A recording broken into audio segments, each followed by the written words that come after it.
David Coletto, good to see you again. Good to see you, Peter. Thanks for coming back in to talk about this as a partner in our democracy project and our Big Five series here on CPAC.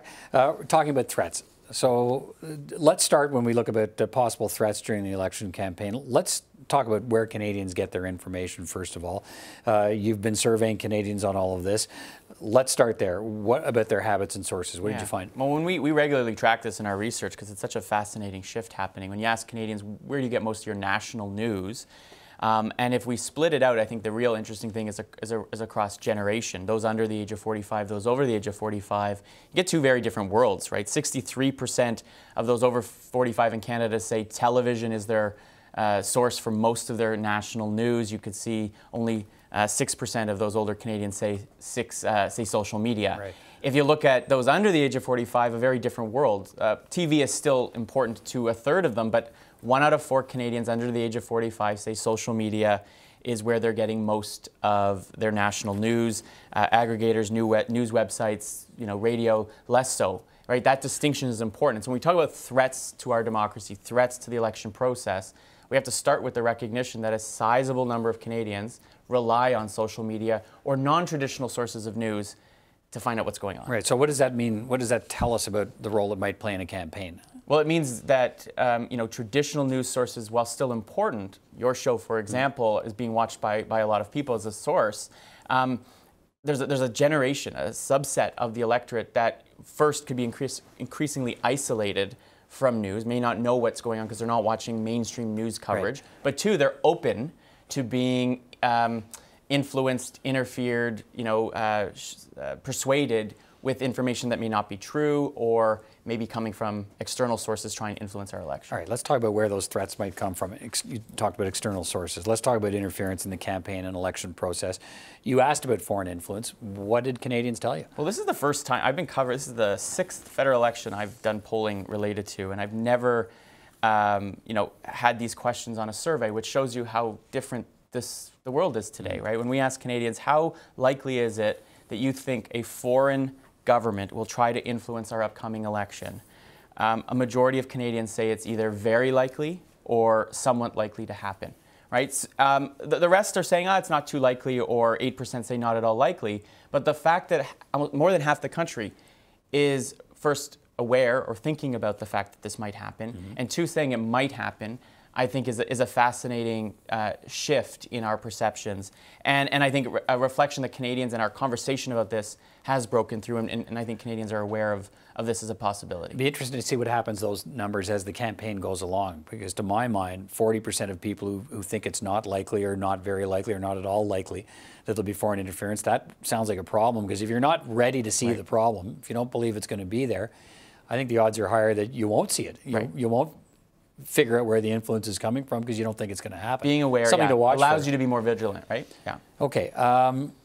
So what about the next result? I found them very intriguing. So which countries Canadians believe that the foreign interference might come from? I was really surprised to see this. Well, I mean, given that last weekend we had the Mueller report come out and the role that Russia might play, you'd suspect Canadians would be suspicious of Russia, and they are. Right. They're also suspicious of China. Right. But they're just as suspicious as our neighbors to the United States. When we ask people, to what extent are the following countries a threat in trying to influence the upcoming election? As many Canadians say the U.S. is a high threat of influencing our election, as do Russia. Now, we have to keep in mind, we said influence. It's not to say that they're going to interfere or try to change the result or cause damage, but I think there's a recognition, how geopolitics works, that the United States, as much as China or Russia, are going to want to make sure that the government that's elected in Canada is as friendly to the United States as it ever was. And so it's really interesting. And the comparison point is, I used the UK, for example, right? Another global power. Very few Canadians think the UK is going to try to meddle or influence an election.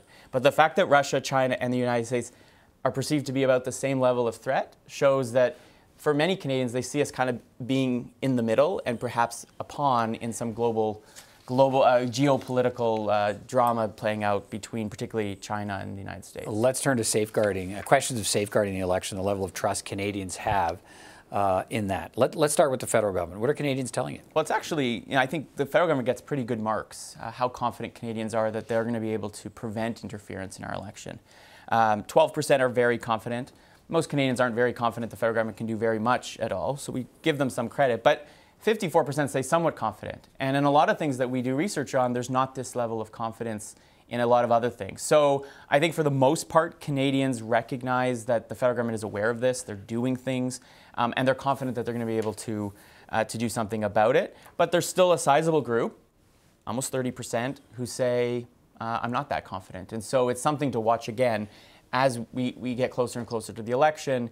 How do our institutions, from the public's perspective, protect us and our election and our democracy from interference? Okay, let's talk about maybe the bad news now, and that's when it comes to social media companies and the trust Canadians might have in them and their ability to prevent foreign interference. And we're going to hear from Facebook in just a few moments here on our program. What do they say about their trust in social media companies? Well, this is, on the one hand, yes, Canadians have some confidence in their government. They have less confidence in social media. 43% say they're not at all confident or not that confident in social media companies. And I use Facebook as the example in our survey, but there's others like Google and Twitter and LinkedIn to put in place protections to prevent interference by foreign countries or anyone really in our election. And I think the fact that only 5% are very confident strikes at the heart of the problem, both for these companies who are trying to demonstrate clearly. And I think Facebook, in following the guidelines that the federal government has put out in terms of managing content and creating a directory, on the one hand, they have to figure out how to do it. And on the other, I think they recognize that despite elections not generating that much revenue for them, they're very high-profile events that can cause problems. And so Canadians are not completely sure that these companies are going to step up and be able to do anything about it. But I think the companies will recognize that they need to be seen as caring and doing something about it because the public's concerned. Right. And so in some ways that might help the issue if the public feels that, look, I'm not sure I trust the social media companies to be able to deal with this, so I'm going to be even more careful about what it is I'm looking at on social media platforms, maybe with the view that I want to know who's trying to connect with me here and what's their motivation, because I'm not sure that the social media companies have been able to do that for me. At the very least, I think you're right. At the end of this process, after 2 years, 3 years of talking about foreign government interference, social media, technology, I think we do have a public who is much more vigilant, much more aware of these issues.